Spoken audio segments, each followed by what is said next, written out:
Okay, dito tayo. Natin ang dulo. So, update natin sa ating dinadaanan. Ito siya, syempre. Dahon. At ito ay sa may bahagi ng Santo Rosario.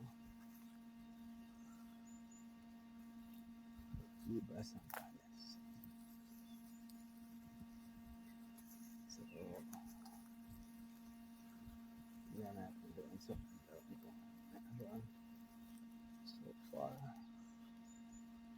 ito yung itsura ng paligid na ngayon lang natin napasok. Okay.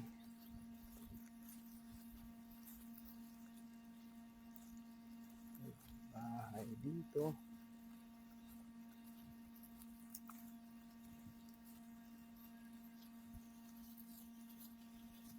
Marami siyang pasipat-sipat. Handa mo lang yung dinadaanan. Okay. Ikaw pa pagka ikaw ay uuwi ay marami siyang sangasang daan.